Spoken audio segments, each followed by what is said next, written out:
अस्सलामुअलैकुम, मैं हूं डॉक्टर फिजा खान।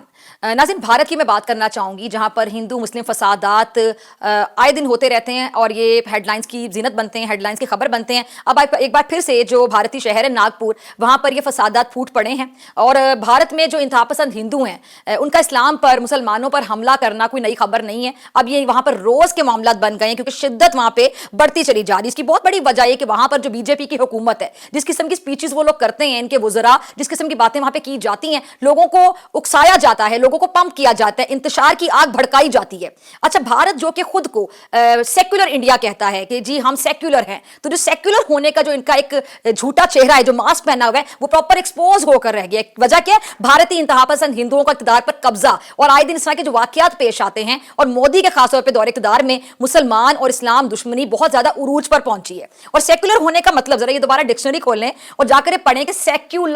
सेक्युलर के स्पेलिंग क्या होते हैं, इसका मतलब क्या होता है। क्या भारत में 1% भी सेक्युलरिज्म आपको नजर आती है? आप देख लें कि भारत का मेरे ख्याल से नाम होना चाहिए हिंदुस्तान, दोबारा रख दें हिंदू।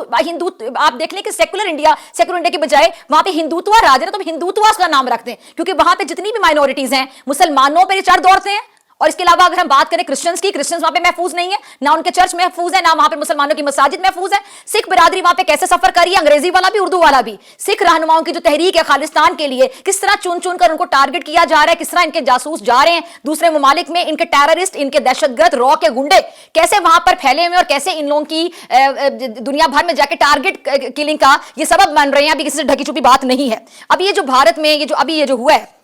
वाकया, मैं इसकी तरफ आती हूं, लेकिन ये देखिए मुसाजिद को शहीद करना, मुसलमानों की इमलाक को तबाह करना, मुसलमानों के जो राइट्स है, बेसिक राइट्स, बुनियादी जो राइट्स है, उनके हकूक हैं, उनको गजब करना, बकायदा ही नरेंद्र मोदी जो वहां का वजीर आजम, उसका तुरा इम्तियाज बन चुका है और उसको शर्म भी नहीं आती है। बल्कि अगर आप देखिए कि मोदी की प्रमोशन कैसी हुई है कि गुजरात का कसाब जिसके हाथ मुसलमानों के लहू से रंगे हुए हैं, मुसलमानों के खून से रंगे हुए हैं, तो आप ये देख लें कि वहां पर क्या माइंड सेट है, वहां पर क्या नफ्सियात है वहां के वोटर्स की कि वजीर आला जब ये था तो वजारत आला से प्रमोशन हुई इसकी। क्यों? क्योंकि मुसलमानों के कत्ल से इसके हाथ रंगे हुए हैं, मुसलमानों के खून से इसके हाथ रंगे हुए हैं और वो वजारत आला से वजारत उज़्मा की कुर्सी पे विराजमान हो जाता है। और फिर जितनी इंतहा पसंदी फैलाता है, जितनी शर पसंदी फैलाता है, मुसलमानों पे जितना जुल्म करता है, जितनी डिस्क्रिमिनेशन करता है, उतना ही इसका वोटर खुश होता है। मुझे तो उस वोटर की भी नफ्सियात समझ नहीं आती है। इंतहा पसंद नरेंद्र मोदी की क़यादत में भारत में जो इस्लाम मुखालिफ एजेंडा है वो बहुत ज्यादा सरगर्म है, जिसकी वजह से भारत को भी शर्म आनी चाहिए क्योंकि खुद को सेक्युलर इंडिया कहलवाता है। जो भारतीय रियासत है महाराष्ट्र, उसका शहर है जी नागपुर, वहां पर हुआ भी क्या है कि जो इंतहा पसंद हिंदुओं की जानिब से कुरान पाक की बेहुरमती की गई है। अब इस तरह का वाकया पेश आए तो कौन मुसलमान है जो खामोश रहेगा? कौन मुसलमान है जिस बात को बर्दाश्त करेगा? कोई भी नहीं करेगा। बजरंग दल का एहतजाज जो हो रहा था उसके दौरान कुरान पाक जलाने की जब अफवाहें आई और उसके बाद नागपुर में हिंदू मुस्लिम कशीदगी अरूज पर पहुंच गई। अब जब खबर आती है और अब आप हैरान होंगे कि एहतजाज क्या जी, औरंगजेब का जो मकबरा है उसको हटाने का मुतालिबा। ये जो मुगल एम्परर्स हैं जिन्होंने हुक्मरानी की है इनके ऊपर, मुसलमान बादशाहों ने, इनको अभी तक उनका मकबरे की फॉर्म में भी वजूद एक्सेप्टेबल नहीं है। ये है इनकी नफ्सियात, ये है इनका कॉम्प्लेक्स, ये है इनका एहसास कमतरी कि मुसलमानों ने इनके ऊपर जो हुकूमत की है उस चीज का ये चुन चुन कर बदला ले रहे हैं और ये मुसलमानों को दबाने की वहां पर कोशिश कर रहे हैं, मुसलमानों के लिए जमीन को वहां पे तंग कर रहे हैं। तो फिर इस बात से एक और चीज साबित होती है ना, दो कौमी नजरिया जो कि पेश किया गया था, जिसकी बुनियाद पर पाकिस्तान बना था, टू नेशन थ्योरी, ये उस चीज का भी बाकायदा एक सबूत है कि बिल्कुल सही प्रिडिक्ट किया उस टाइम पर हमारे बाउजदाद ने, ये पाकिस्तान बनाने के लिए स्ट्रगल की गई कि दो कौमी नजरिया है, हम और ये इकट्ठे नहीं रह सकते। वहां पे देख लें कि जब भी ईद उल अज़हा आती है हर साल, तो जो गाय की कुर्बानी करता है तो वहां पर जो बहुत ज्यादा इंतहा पसंद हिंदू हैं वो टोलों की शक्ल में छुरियां चाकू लेके मुसलमानों के पीछे चढ़ दौड़ते हैं, वो मुसलमानों की जान लेने पर आ जाते हैं और वहां पे जबरदस्ती पकड़ पकड़ कर, ये जो बजरंग दल के लोग हैं, ये जितने भी वहां पे इस तरह की तंजीमें हैं, ये वहां पर मुसलमानों को पकड़कर जबरदस्ती कहते हैं जय श्री राम के नारे लगाएं आप, और फिर आप कहते हैं कि हम वहां पे आजादी दे रहे हैं, वहां पे मुसलमान बहुत खुश हैं, आप कहते हैं वहां पे क्रिश्चियंस बहुत ज्यादा खुश हैं, आप लोग कहते हैं कि वहां सिखों को उनके हकूक दिए जा रहे हैं, ये दिए जा रहे हैं। आए दिन ऐसी वीडियोज आती है, मैं तो भला हो सोशल मीडिया का कि आजाद है, क्योंकि इनका जो मीडिया तो कंट्रोल्ड है, उसको तो बीजेपी कंट्रोल करती है। नरेंद्र मोदी की मर्जी के बगैर, बीजेपी की मर्जी के बगैर वो कोई हेडलाइन चलाकर दिखाए। मैं तो उसको नरेंद्र मोदी का गोदी मीडिया कहती हूं। जो इंडियन मीडिया है वो नरेंद्र मोदी का गोदी मीडिया है कि वहां पर आप जरा भी सच नहीं बोल सकते, वहां पर आपको वही बोलना है जो बीजेपी की पॉलिसी है,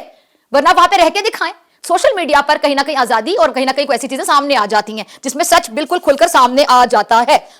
اچھا جی، یہ جو بجرنگ دل کا احتجاج تھا اس کے دوران یہ جو قرآن پاک کو جلانے کی خبر سامنے آئی اور یہ پیر کو واقعہ پیش آتا ہے اور جو وسطی ناگپور ہے وہاں پہ شدید پھر کشیدگی پیدا ہو جاتی ہے، اور اس کے بارے میں ان کی جو Hindustan Times, the observer post, میں وہاں کی خبریں آپ کے سامنے پڑھ کر دکھا رہی ہوں کہ اس میں بڑی تعداد میں پھر مسلمان جمع ہوئے، صورتحال پھر خراب ہوتی ہے، ہندو مسلم فسادات جو ہیں بڑھتے چلے جاتے ہیں، مسلمانوں میں غم و غصہ پھیل گیا جو کہ بالکل پھیلنا بنتا تھا۔ خبر ایسی تھی قرآن پاک کی بے حرمتی کی جائے تو کون مسلمان اس کو غم و غصہ نہیں آئے گا، جو کہ غصے کا اظہار نہیں کرے گا؟ پھر باقاعدہ بڑے ڈسپلن کو فالو کرتے ہوئے مسلمانوں کی جانب سے باقاعدہ پولیس اسٹیشن میں جا کر شکایت بھی درج کی گئی ہے۔ اور اس کے بعد جو بھارت میں جو اگر میں کہوں کہ اسلامو فوبیا کا جو خطرناک رجحان ہے، مغرب کے نقش قدم پہ چلتے ہوئے کہہ دوں کہ وہ بڑھتا چلا جا رہا ہے، اس کو فروغ دیا جا رہا ہے، اور جو مسلم دشمنی ہے بھارت میں، یقینی طور پہ جو ایسے واقعات بڑھتے چلے جا رہے ہیں بھارت میں مسلم دشمنی کے، تو مسلمانوں کو دوسرے درجے کا انہوں نے شہری بنا کر رکھ دیا ہے۔ اور کانگریس کے حوالے سے میں بات کروں تو اب تو اگر ہم اکثر دیکھتے ہیں کہ راہل گاندھی صاحب یا بہت سے ایسے لوگ ہیں وہاں کے جو کہ اکثر